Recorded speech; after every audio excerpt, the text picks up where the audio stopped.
शेर राजा के बेटे को उठाकर ले आता है और उसे अपना आहार बना लेता है।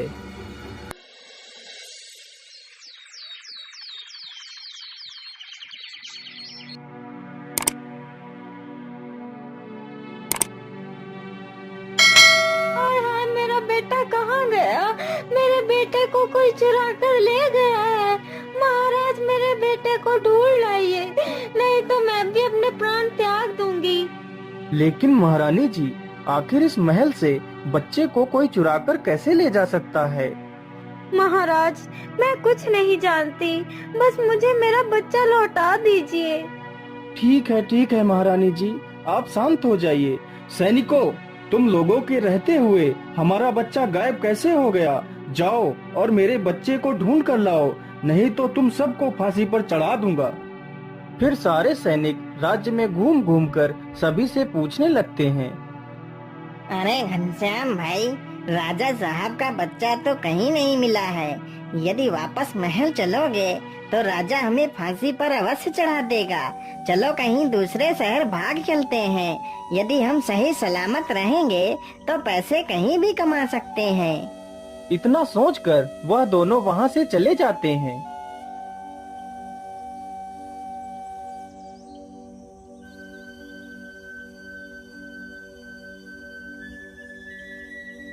बाबा, आंखें खोलिए बाबा, हमारी मदद करिए बाबा। क्या बात है बेटा, कौन हो तुम और तुम्हें क्या मदद चाहिए? बाबा, मेरा नाम उन्नति राम है और मैं एक व्यापारी हूँ और यह मेरी पत्नी है। बाबा, मुझे ईश्वर ने सब कुछ दिया है, बस एक औलाद की ही कमी है। बाबा, आप ही मुझे कोई उपाय बता दीजिए जिससे मुझे संतान की प्राप्ति हो जाए। बेटा, उपाय तो है, लेकिन उपाय बहुत ही कठिन है। इसमें तुम्हारा बहुत नुकसान भी हो सकता है। बताइए बाबा, वह उपाय क्या है? मैं पुत्र प्राप्ति के लिए कोई भी नुकसान उठा सकता हूँ। तो सुनो बेटा, कल पूर्णमासी है। यदि तुम सूर्योदय से लेकर सूर्यास्त तक दान करो तो तुम्हें पुत्र की प्राप्ति अवश्य होगी।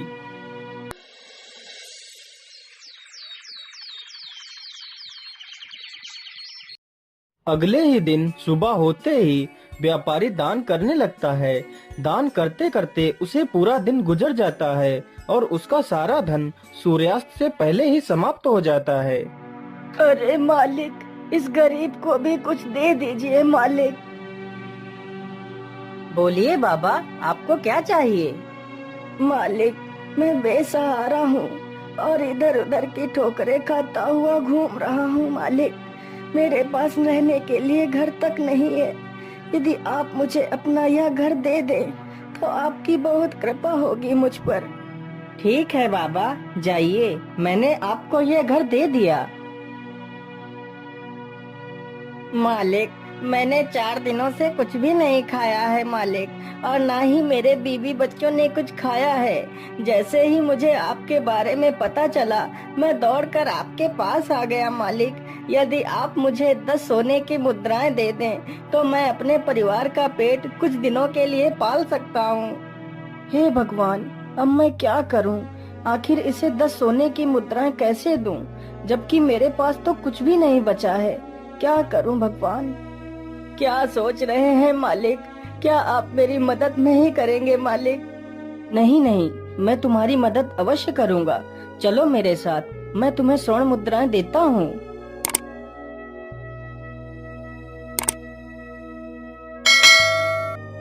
फिर उन्नति राम एक सेठ के पास जाता है। सेठ जी, मुझे 10 स्वर्ण मुद्राएं दे दीजिए। मैं आपको ये मुद्राएं कल तक लौटा दूंगा। मैं तुम्हें 10 स्वर्ण मुद्राएं तो दे सकता हूँ, लेकिन उसके बदले तुम्हें मेरे पास कुछ गिरवी रखना पड़ेगा। लेकिन सेठ जी, मेरे पास तो आपको देने के लिए ऐसी कोई वस्तु नहीं है। नहीं नहीं, तुम्हारे पास एक ऐसी चीज है जो तुम मुझे देकर स्वर्ण मुद्राएं ले सकते हो। लेकिन सेठ जी, मेरे पास ऐसी क्या वस्तु है? उन्नति राम, तुम अपनी पत्नी को हमारे पास गिरवी रख दो, तब तक तुम्हारी पत्नी मेरे घर का सारा कार्य करेगी। जिस दिन तुम मुझे मेरी मुद्राएं वापस कर दोगे, उस दिन तुम अपनी पत्नी को ले जा सकते हो। ठीक है सेठ जी, मैं मंजूर हूँ, मुझे स्वर्ण मुद्राएं दे दीजिए। फिर वह सेठ उन्नति राम को 10 स्वर्ण मुद्राएं दे देता है और उन्नति राम वह स्वर्ण मुद्राएं उस भिक्षुक को दे देता है। अब तो मेरे पास कुछ भी नहीं बचा है, अब मैं पैसे कहाँ से लाऊं? मैं ऐसा करता हूँ, अपने मित्र से मदद मांगने के लिए जाता हूँ। फिर वह मदद मांगने के लिए अपने मित्र के पास जाता है। मित्र, मुझे तुम्हारी मदद की आवश्यकता है, मैं बहुत परेशानी में हूँ मित्र। क्या बात है मित्र, तुम्हें किस बात की परेशानी है, बताओ मुझे। फिर उन्नति राम अपने मित्र को पूरी कहानी सुनाता है। अब मैं क्या करूं मित्र, तुम ही मेरी आखिरी उम्मीद हो, मेरी मदद करो मित्र। लेकिन मित्र, मैं तुम्हारी मदद नहीं कर सकता। इस बार व्यापार में बहुत ज्यादा घाटा हो गया है, जिसके कारण इस समय मेरे पास एक पैसा भी नहीं है। उसका मित्र भी उसकी मदद करने से इनकार कर देता है, तो उन्नति राम बहुत ही दुखी हो जाता है और वहाँ से वापस चल देता है।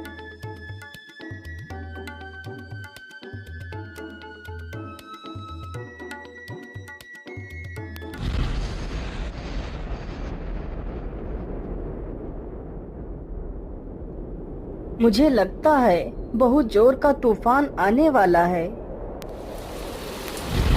हे भगवान, यह तो बहुत जोर की बारिश आ गई। अब क्या करूं? चलो इसी पेड़ के नीचे बैठ जाता हूं, कुछ तो इस बारिश से बच पाऊंगा। उन्नति राम पूरी रात उसी पेड़ के नीचे बैठा रहता है।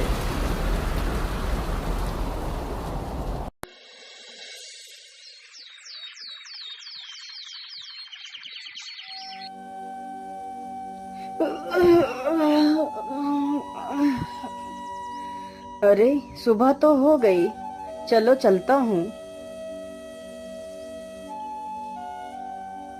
उन्नति राम चलते चलते बहुत थक जाता है और उसे बहुत जोर की प्यास भी लगती है। अरे मैं तो चलते चलते बहुत थक गया हूँ और मुझे बहुत जोर की प्यास भी लगी है। मुझे लगता है वहाँ पर कोई कुआं है, चलो चलकर देखता हूँ। उन्नति राम कुएं के पास जाता है। उसी कुएं में रात के भयानक तूफान में फंसकर एक शेर और एक बंदर तथा सर्प और एक सोनार उसी कुएं में गिर जाते हैं। उन्नति राम जैसे ही अपना घड़ा डालता है, तभी शेर रस्सी को पकड़ लेता है। कौन है? कुएं के अंदर कौन है? किसने मेरे घड़े को पकड़ लिया है? छोड़ दो मेरा घड़ा। अरे मुसाफिर, मैं एक शेर हूँ। मैं रात के तूफान में इस कुएं में गिर गया था। यदि तुम मुझे बाहर निकाल लो तो तुम मुझसे जो भी मांगोगे मैं तुम्हें दे दूंगा। अरे नहीं नहीं शेर भाई, मैं तुम्हें बाहर नहीं निकाल सकता। कहीं तुम बाहर आकर मुझे खा गए तो? नहीं नहीं मुसाफिर, मैं तुम्हें खाऊंगा नहीं।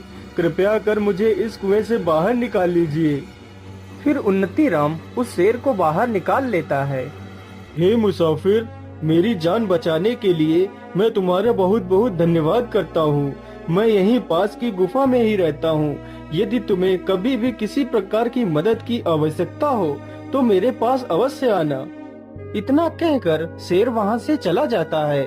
उन्नति राम फिर से अपना पानी का घड़ा कुएं में लटकाता है, तो इस बार सर्प रस्सी को पकड़ लेता है। अरे अरे, कौन है कुएं के अंदर जिसने मेरा फिर से घड़ा पकड़ लिया है? हे मुसाफिर, मैं एक सर्प हूँ और मैं इस कुएं में आज रात को गिर गया था। कृपा कर मुझे इस कुएं से बाहर निकाल लीजिए। तुम मुझसे जो भी कहोगे मैं वही करूँगा। फिर उन्नति राम उस सर्प को भी कुएं से बाहर निकाल लेता है। हे नेक दिल इंसान, तुमने मेरी जान बचाई है, इसलिए तुम मुझे कभी भी कहीं भी मदद के लिए पुकारना तो मैं दौड़ा चला आऊंगा। इतना कहकर वह सर्प भी वहाँ से चला जाता है। इसी प्रकार उन्नति राम उस बंदर को भी बाहर निकालता है। हे मुसाफिर, तुमने मेरी जान बचाई है। मैं आपका ये एहसान कभी नहीं चुका सकता।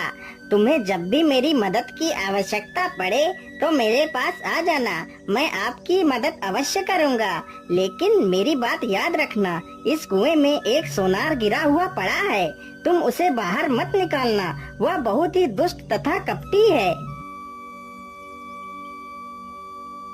उन्नति राम जैसे ही अपना घड़ा कुएं में लटकाता है, तभी वह सोनार घड़े को पकड़ लेता है। अरे बड़े भाई, मुझे इस कुएं से बाहर निकाल लो, मैं बहुत परेशानी में हूँ। यदि तुम मुझे बाहर निकाल लोगे तो मैं तुम्हें सोने चांदी से तौल दूंगा। सोनार की यह बात सुनते ही उन्नति राम सोच में पड़ जाता है। मुझे पैसों की तो आवश्यकता है ही, क्यों न मैं इसे बाहर निकाल लूं, तो मेरी सारी समस्याओं का समाधान हो जाएगा। ठीक है, आप परेशान मत होइए, मैं अभी आपको बाहर निकाल लेता हूँ। फिर उन्नति राम सोनार को बाहर निकाल लेता है। अरे मूर्ख मुसाफिर, तूने उन दुष्ट जानवरों को पहले बचाया और मुझे बाद में, लेकिन फिर भी मैं तुझसे बहुत प्रसन्न हूँ। तुझे जब भी मेरी मदद की आवश्यकता पड़े तो मेरे पास आ जाना, मैं संभल नगरी में रहता हूँ। इतना बोलकर वह सोनार भी वहाँ से चला जाता है। फिर उन्नति राम उस कुएं से पानी निकालता है और पी लेता है। अब तो मेरी प्यास बुझ गई है, चलो ऐसा करता हूँ, पहले मैं मदद के लिए उस शेर के पास चलता हूँ, देखता हूँ आखिर वह शेर मेरी क्या मदद कर पाता है। मेरे मित्र ने तो मेरी मदद नहीं की, चलो इस शेर से ही देख लेता हूँ। इतना बोलकर उन्नति राम वहाँ से चल पड़ता है।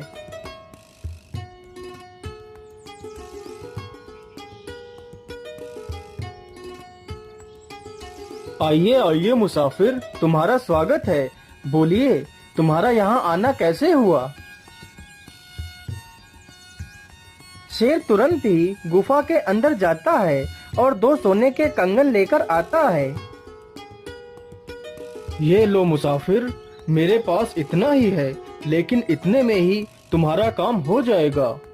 मैं ऐसा करता हूँ, यह कंगन लेकर मैं उसी सोनार के पास जाता हूँ जिसे मैंने कुएं से बाहर निकाला था। वह जरूर इन कंगनों की सही कीमत दे देगा।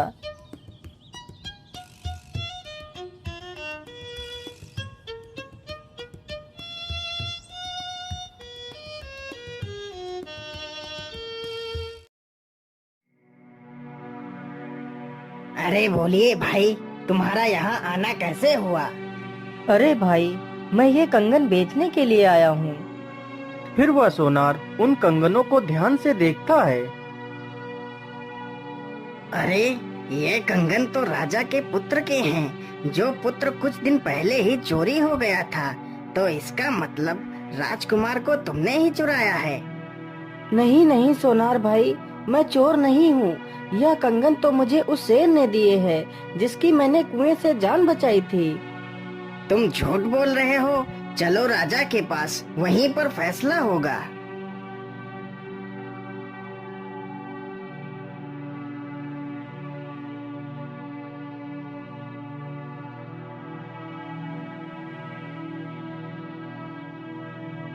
तुम्हारी इतनी हिम्मत कि तुमने मेरे बेटे को चुराया और उसके कंगन लेकर यहाँ बेचने आ गए। कहाँ है मेरा बेटा? महाराज, मैंने आपके बेटे को नहीं चुराया, ये कंगन तो मुझे एक शेर ने दिए थे। सैनिकों, यह ऐसे सच नहीं बोलेगा, इसे कारागार में डाल दिया जाए। सैनिक तुरंत ही उन्नति राम को जेल में बंद कर देते हैं।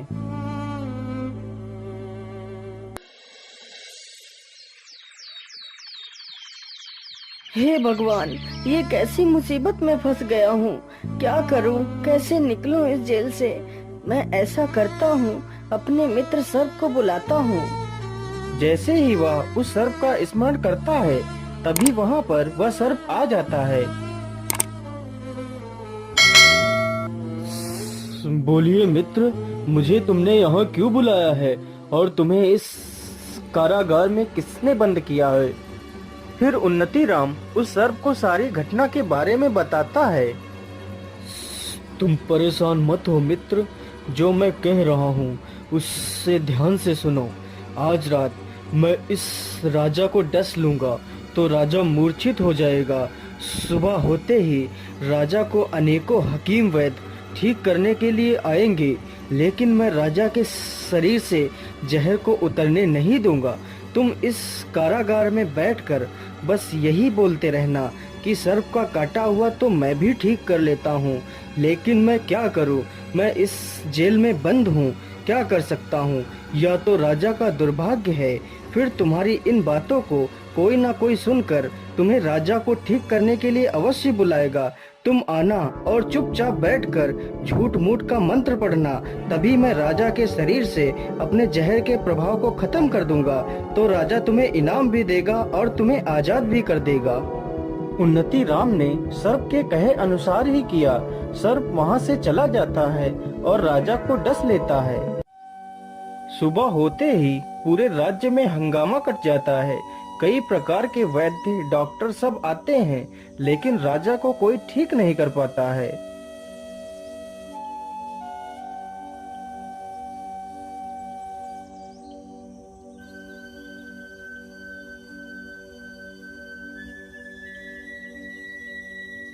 क्या बताऊं, मुझे तो राजा ने इस काल कोठरी में बंद कर रखा है। नहीं तो सांप का काटा हुआ मैं 2 मंत्र फूंकते ही ठीक कर देता हूँ, लेकिन क्या करूँ? यह तो राजा का दुर्भाग्य है कि मैं इस जेल में बंद हूँ। उन्नति राम की ये सारी बातें रानी की दासी सुन लेती है। महारानी जी, राजा साहब ने जिसे जेल में बंद कर रखा है वह सर्प का काटा हुआ ठीक कर लेता है। मैंने अपने कानों से सुना है। सैनिकों, जाओ और उस कैदी को मेरे पास लेकर आओ। महारानी जी, क्या बात है? आपने हमें क्यों बुलाया है? मैंने तुम्हारे बारे में सुना है कि तुम सर्प से डसे हुए इंसान को ठीक कर लेते हो। हाँ महारानी जी, मैं ठीक कर लेता हूँ। मैं तुमसे प्रार्थना करती हूँ, तुम मेरे पति को बचा लो। मैं तुम्हें अपना आधा राज्य दे दूंगी और तुम्हें आजाद भी कर दूंगी। मैं तुम्हें वचन देती हूँ, कृपया जल्दी से महाराज को ठीक कर दीजिए। मेरी आखिरी उम्मीद तुम्ही से है। महारानी जी, आप परेशान मत होइए, मैं अभी राजा साहब को ठीक कर देता हूँ। फिर उन्नति राम अपनी आंखें बंद करता है और झूठ मूठ का मंत्र पढ़ने लगता है। तभी सर्प राजा के शरीर से अपने विष के प्रभाव को खत्म कर देता है। अरे, इस चोर को बाहर किसने आने दिया? महाराज, ये कोई चोर नहीं है, इसने तो आपकी जान बचाई है। फिर महारानी राजा को सारी घटना के बारे में बताती है और उन्नति राम को अपना आधा राज्य दे देती है। मैं ऐसा करता हूँ कि 10 स्वर्ण मुद्राएं ले लेता हूँ और अपनी पत्नी को ले आता हूँ, लेकिन उससे पहले मैं अपने मित्र बंदर से भी मिलता हुआ चला जाऊंगा।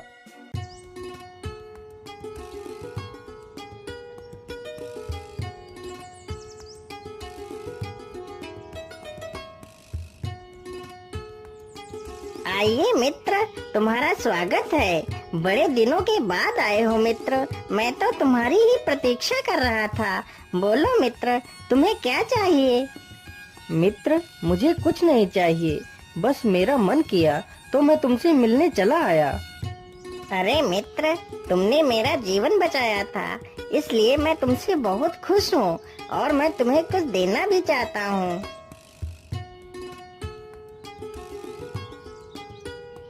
फिर बंदर 2 फल लेकर आता है। ये लो मित्र, ये इच्छा पूर्ति फल है जो मुझे भगवान शिव ने दिए थे। इस फल से तुम अपनी इच्छा बताकर जिसे भी खिला दोगे तो तुम्हारी इच्छा पूरी हो जाएगी। ये सुनकर उन्नति राम बहुत प्रसन्न हो जाता है और फल लेकर वहाँ से सीधे सेठ के पास पहुँच जाता है।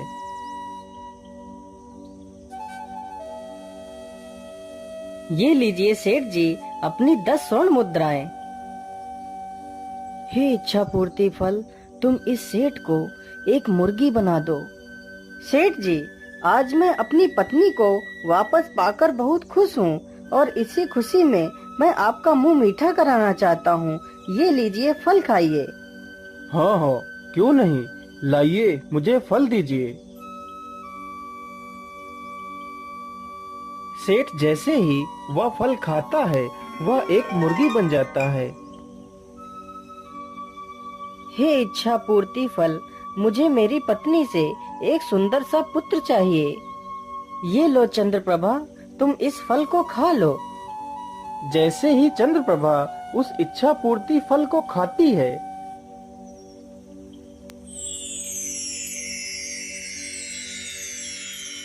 बच्चा मिलने के बाद वह दोनों बहुत ही प्रसन्न होते हैं और अपने राज्य की ओर लौट जाते हैं। अरे हरामखोर मुर्गे, मैं मुर्गी नहीं हूँ, मैं सेठ हूँ, मुझे छोड़ दे।